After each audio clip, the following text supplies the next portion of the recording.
The main goal was to not even think about any of this conversation until the moment I sat here with you, so that we are all sitting here in the unknown. And and again, it was to indulge in an aspect of health that I think is extremely important. That we are now talking about pausing, meditation, which in my life as have shown themselves to be even more important. I don't want to say more important, but definitely as important as the food and the water that I ingest. And I've definitely known people, not many, but I've had the blessing to be with people who are deeply at peace. And at peace for me is that their spiritual, emotional, psychological um, centers are so completely aligned wherever they are, whomever they talk to, whatever is the situation, those centers are in great communication and in agreement. And I've never seen people healthier, and those were not people that were what we would call health freak. They ate okay, they didn't eat McDonald's and drank Coke, because when all those centers are aligned, it is rare that you crave those kind of food. But there was radiance, had nothing to do with that. It was that quietness and that centeredness and that sense of being completely accepted by them that made them so healthy.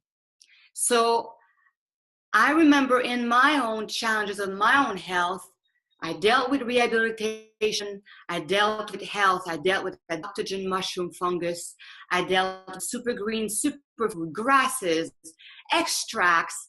I did all that, I ingested all that, it helped me tremendously. I dived deep into the physical aspect of my health. I had to do a lot of work there too. And inevitably, it led me to spirit, to mind, to heart, to the emotional, psychological, and eventually I was able to realize that all that is uncompensated within the goal of spirituality. And what is that? So what is that has been a profound conversation with myself. And I'm just starting, I feel, and now I'm about to be 50, I'm just starting to have a sense of deep honesty about it. And life for sure is providing me with challenges constantly to challenge that statement. How honest am I? And this is where the title of this little chat, Authenticity, came about. So you want to, Stephanie, you want to take over? Sure. Yeah, I think, so that was a great synopsis of kind of what we kind of discussed before, and why you're starting this page, and why you want to do these live chats with people. And authenticity, I think, is a huge question with that. And we kind of came to the realization that it's almost like the it thing right now to be authentic. It's almost like in vogue to, be getting in touch with your authentic self. And so we were pondering, why is that? Why is authenticity kind of the thing now? Why this big push right now to become authentic? And so the first thing I want to do for all the guests is let me know what you think. What is your definition of authenticity? Let's dive into that. Okay, I just unmuted myself. Okay, so for me, authenticity is being the same person in private that you are in public. So I know in particular workouts for me, I am just authentic in private. If I say I'm going to do it and maybe I don't post a selfie one day, I know that I've done it. My audience, I would probably chat about it and things like that, but not to be on there and being dishonest. Do you know what I mean? Giving the illusion that I work out 5 to 7 days of the week when I'm not really doing it, but I am authentic. And I just truly believe that it's what you do behind closed doors is what you do in open doors. I guess that would be my version of being authentic. Yeah, I would honestly agree with exactly what she said. I second that. Not being polished around, you're experiencing different groups of people all the time. You have your friend groups, your family, social media, and just truly being 100% yourself with every single group. So not wearing a bunch of different masks and, wearing that one mask for your friends, wearing one mask for your family, just keeping it 100% all the time for these people. So the definition that you proposed was that it's authenticity is being the same in private as you are in public spaces, or even with this particular group and that particular group, the same thing. And so the question I want to raise to you is, how do you, I guess, see authenticity with yourself? Do you think that nobody can be inauthentic when they're just by themselves? I think you can be authentic 100% of the time, and I do think there are internal struggles with being authentic, because you want to be perceived as, depending on what your goals are, I don't know if you're getting what I'm trying to say, but I think owning your struggles helps you to be authentic. Do you know what I mean? Like, for instance, I've struggled a lot since my daughter has been born. And I've struggled at home in private, but I try to muster through with my friends and on social media and talk about those days of having a really rough time. So whether I'm alone here or out and about, it's not something that I shy away from, I guess. And I've had so many moms say to me recently, Sina, thank you for sharing that. I can't believe you've shared that. But I don't know. I think for me, it helps me own that authenticity by being genuine. So I don't know. Does that answer the question or not really? I think I was going for a different angle, but I like what you're saying is that you think that the choice to be public and to share those difficult things is helping you to reach down into the authentic part of yourself, even in private. Yeah. Okay. May I say something? Yes, please. Yes. I was listening and I think there's something interesting. Authenticity has almost circles going smaller and smaller and smaller and honing in. So as you were speaking, I was thinking, I've had a little boy as well, and he's almost 9. And that was really a wake-up call. And by the wake-up call concerning authenticity is this. There's such a, as I'm raising my boy, I see how challenging it is to allow him the authenticity that we are born with.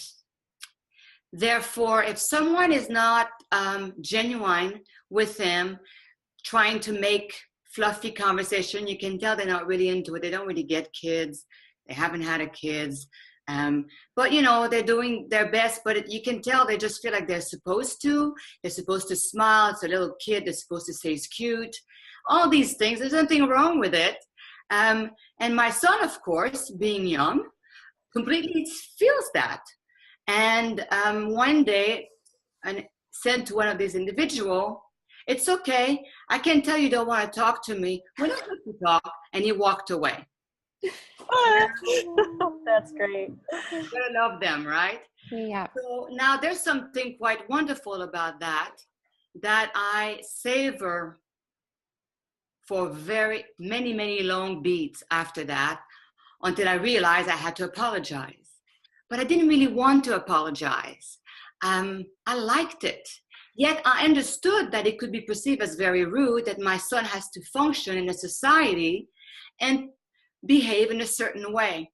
And that's just one example of many, many countless times since he was a little tiny boy till now, where I'm confronted with having to teach him to be proper. Until very recently, because he's kind of a rebel, I've noticed that he's done that. And I'm proud of him? Not really. But it's necessary. He's got to be, not provoking people left and right and creating challenges for himself. But the subtleties of all that will go right past him. He's too young to get that.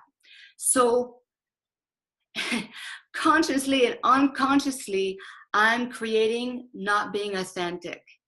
I'm creating something that I really don't want to create. and those moments happen fast, pooh, pooh, pooh, in the middle of many, many, many more moments that only parents truly understand. And it makes me sad. And at the same time, I understand that he is building his ego, authenticity, ego. So there's the perception of oneself.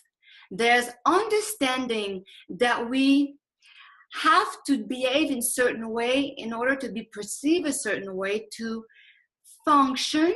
And there's how I'm perceiving myself, how I think they're perceiving me, how I perceive myself. If we go down those circles, a lot of my own perception has a lot to do in how my parents perceived me and what they had to teach me. And that happened the moment I came out of the belly, if not before.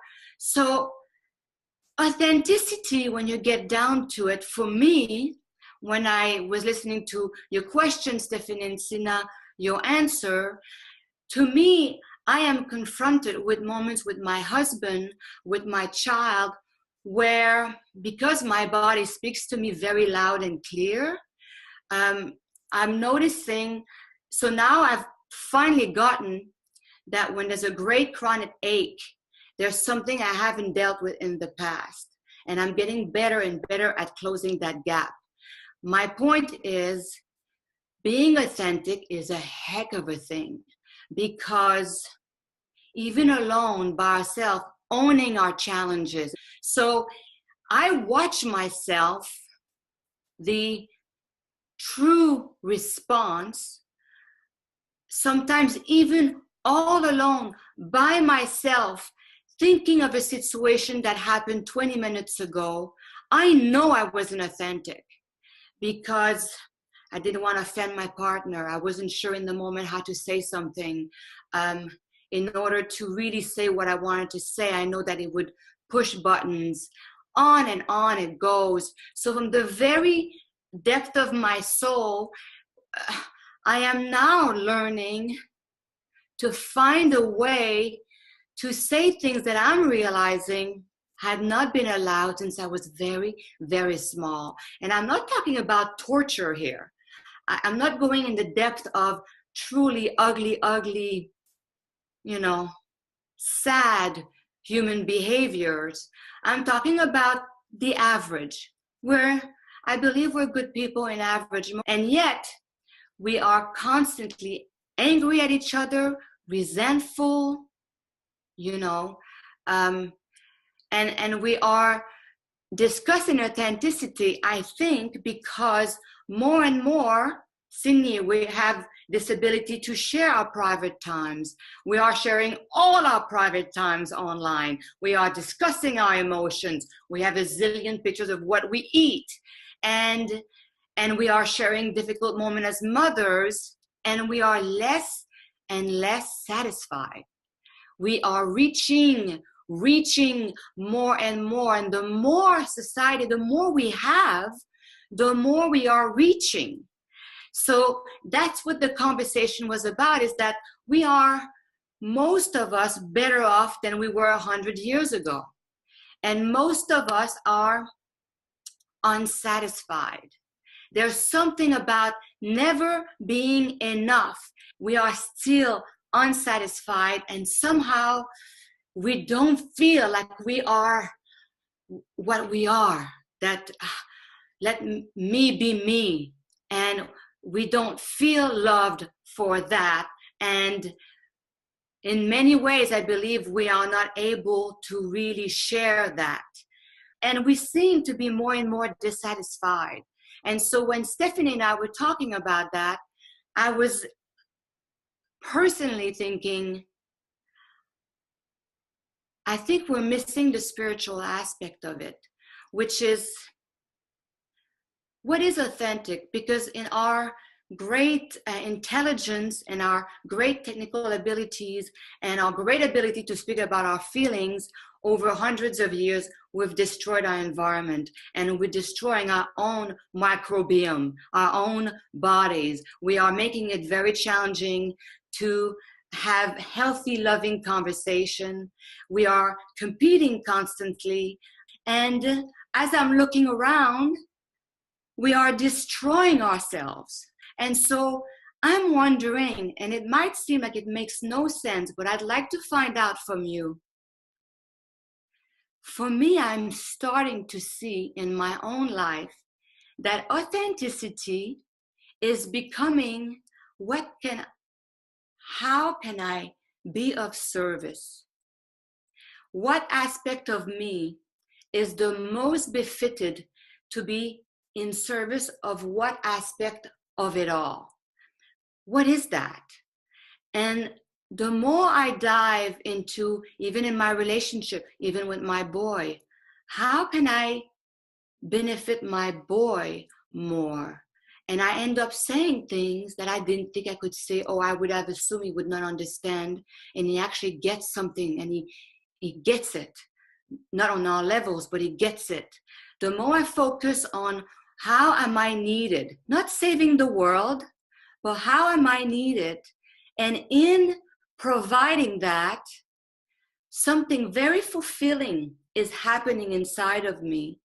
And before I know it, there's less need to fit in, to just reach out with such effort in order to be authentic. Because in our search for authenticity, I see more and more lies. I'm not saying everyone, I'm saying in general as a society. And I don't think that is new, but I think that we are awakening so that there's an awareness that no matter how authentic, healthy, beautiful, rich, eating the perfect meal, perfect picture of a perfect salad every day and all that, we're just not happy. So I was curious to what your thoughts were on that.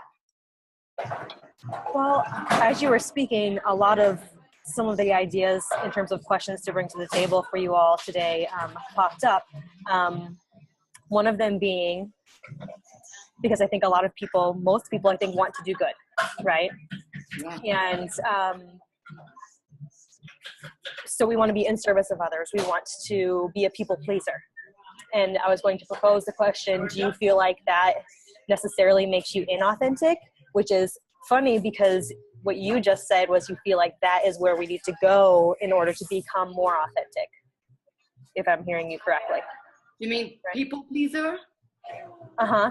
Yeah, that's interesting. It's a very good question. Thank you. There's a huge difference because people pleaser and being in service, complete opposite. I would say it's almost like people pleaser is the ego version of being in service. I don't know if that makes sense to you guys. So people pleaser, when you go deep into that, comes down to I am not enough, and how can I be loved, accepted, and appreciated? What can I do so that they let me in their circle? What can I do so that I can have a little place here and be accepted and allowed to be here? So basically, that's what people pleaser is for me. Yeah. So doing something in order to get a reaction from them that makes you feel better versus doing something that enriches that person's life regardless of the feedback you get. And in that, being in service means that you were able to let go of the people pleaser. Because being in service means that you have allowed yourself to land deeply in your heart to figure out what was pleasing you the most. And then looking around and seeing, oh, I think I can be of service that way. And in the doing itself, you do not get exhausted, drained, and you do not feel resentful and being taken advantage of. You never, ever feel like a victim, like you haven't gotten what's yours. So if you've truly landed in the very thing that makes you blossom, that makes you see your own beauty, what you do best, what you deliver the best, and you reach out and you sense that perhaps there's a space for that, but you're not trying to morph yourself into what you think they want from you. You've allowed yourself to let go of that people pleaser. That's the victim aspect of someone.